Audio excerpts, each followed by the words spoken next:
Before we get into this, I know this video is about My Little Pony. However, it's not for kids.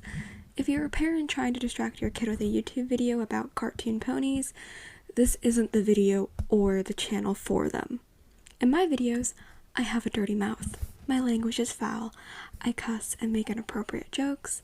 My art style and choice of video concept does not mean I'm child-friendly, nor is it my responsibility to cater to children when I have clearly stated my content isn't for said children. It's also not my responsibility when children watch my content despite my warnings. It's up to the parent to monitor what their kid is watching, so if you are a child or a parent looking for a distraction and something fun to watch, go watch the actual My Little Pony show. I'll provide a link to a playlist with every episode along with the Equestria Girls movies here on YouTube for free down in the description and in the card above. Now, let's get into the actual video. Hello everyone, my name is Malachi and My Little Pony has crept its way back into my life. I had a My Little Pony phase back in 2015 to 2018, which did reflect on this channel since I made it in 2017. However, I deleted all of my old videos, so it's not that obvious, and I'm pretty sure most of my current subscribers are from my Gotcha Five Nights at Freddy's stuff back in 2020 and 2021. I've recently been seeing a bunch of those My Little Pony Infection AUs, which take me back to my My Little Pony phase, when I discovered Grimdarks. After seeing all of these Infection AUs and even watching videos on them, I became inspired to try drawing ponies. I've never really drawn ponies before, only really cats and human bodies. But I also wasn't sure of what kind of pony art I wanted to do. I never really made MLPOCs, and I have no reason to make any. And I didn't want to just draw characters from the show. That's boring. But then I saw a reel on Instagram where someone drew Venti from Genshin Impact as a pony. So I thought, hey, I like Genshin, and I want to draw ponies. So why don't I draw Genshin characters as ponies? This has probably been done before, but this is just my take. And I'd love to give credit back to the person whose art of Venti I saw. It was amazing, and I thank them for this inspiration. However, I can't find it. I thought I liked the reel so I could go find it again later, but it's not in my liked stuff, and I'm a tech-illiterate grandpa who barely understands how Instagram works, and I have poor memory, so... Ugh. If you're the person who drew Pony Venti and made him a unicorn with his constellation as his cutie mark, shout out to you. I wish I could give you proper credit for this, but Instagram literally sucks. So on to what I'm doing. I'm going to draw every single playable Genshin Impact character as Pony, and I'm going to try to find a way to mix the lore of both universes so this is more concise. A few things I'd like to clarify real quick. Every single character is being given a pony counterpart. I'm well aware there are multiple species in both the My Little Pony and Genshin universes, but I'm doing ponies only for simplicity's sake. And I already have ideas on how to handle characters who aren't fully human, such as Albedo, Wanderer, and Neuvillette. And secondly, whether a character is an Earth Pony, Pegasus, Unicorn, or Alicorn is dependent on their character traits, talents, and lore, not their element, weapon type, or kit and playstyle. Now let's get into the character designs. I'm doing 5 at a time, so today we're starting off with Amber, Kaeya, Lisa, Barbara, and Razor. Quick disclaimer about the art. I do a bit of tracing at first to get a rough idea of the poses and pony body proportions, but as the drawings progress, I try to do it less and less so I can actually learn from muscle memory rather than following a base. And yes, I used bases. I try to avoid using actual artwork from other artists and instead use bases or real-life pose references. However, the cutie marks are traced and directly based off of the in-game talents. If that's going to be an issue for you, then feel free to click off the video. Outrider Amber, reporting for duty. First up is Amber. She's a Pyro Bow character from Mondstadt, and she's the Outrider of the Knights of Avonius, as well as the Gliding Champion of Mondstadt. I don't actually know much about Amber, since I'm not a psychopath who used her enough to have her friendship level 10. In terms of design, I decided to keep it close to her in-game design. I did change her outfit to be a bit more simple, mostly to fit the MLP art style and to save my wrists. This drawing took almost 4 hours, and by the time I put down my iPad, I had difficulty moving my ring and pinky fingers on my left hand, like they were stiff. Should I be concerned? Oh, and the reason Amber is pink is because I didn't want to use her skin color as a coat color.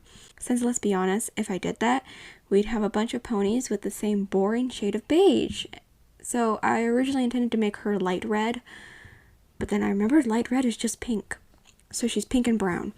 Very warm tone, but I like how it turned out. Her cutie mark is based on her in-game talent, every arrow finds its target. Kaeya, Knight of Favonius. Next is Kaeya. He's a cryo sword user from Mondstadt, and he's the cavalry captain of the Knights of Favonius.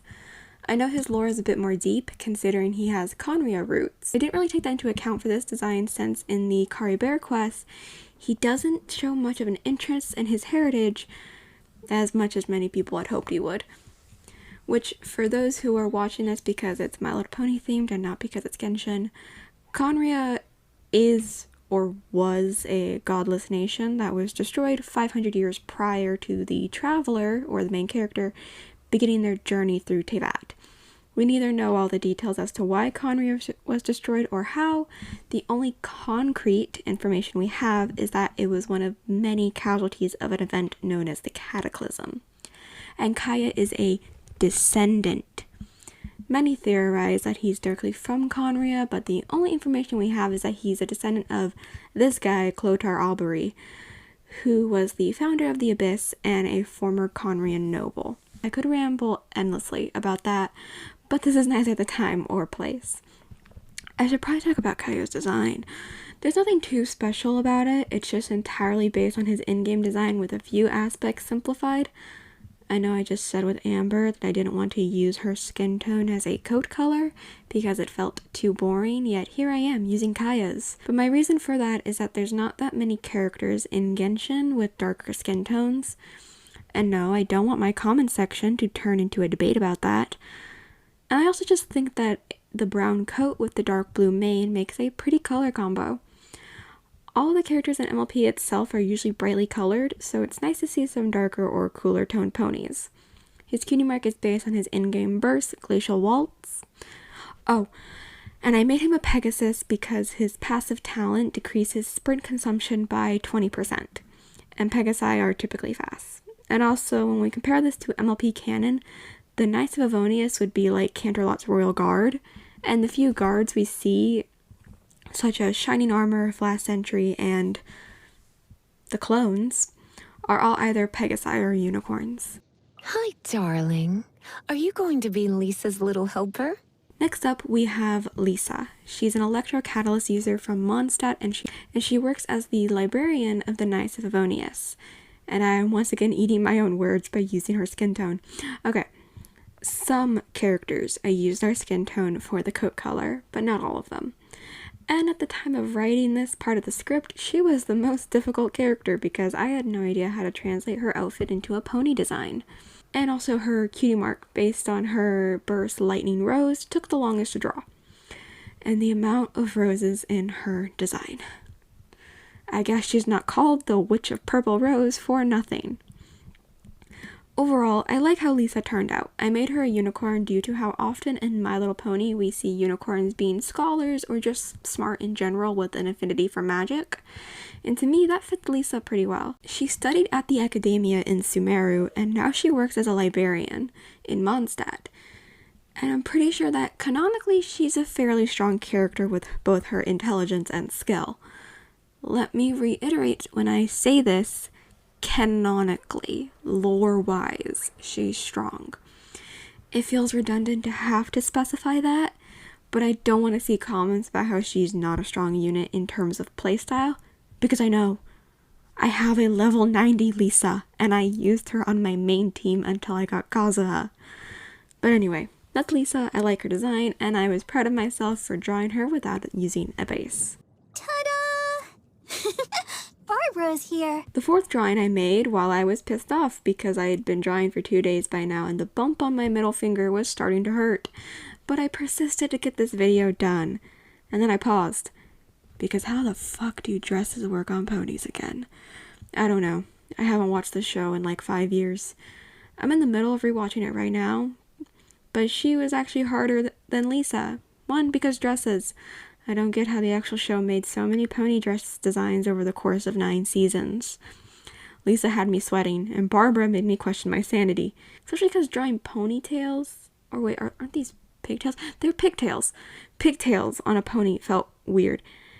And I'm rambling without having even introduced the character. This is Barbara. She's a hydrocatalyst user and the deaconess of the Church of Favonius in Mondstadt. So she's essentially a nun, hence why I simplified her dress a lot. Nuns don't typically show off a lot of skin because shoulders are sinful. So I chose to forego the off-the-shoulder aspect of her dress, and because I couldn't figure out how to make it work on a pony body for the life of me. I also realized her cutie mark is covered up because of this design, which now gives me an excuse to talk about the cutie marks here. Barbara's is based on her elemental burst, Shining Miracles, and in this mix-up universe, cutie marks are essentially the same thing as visions in Genshin Impact.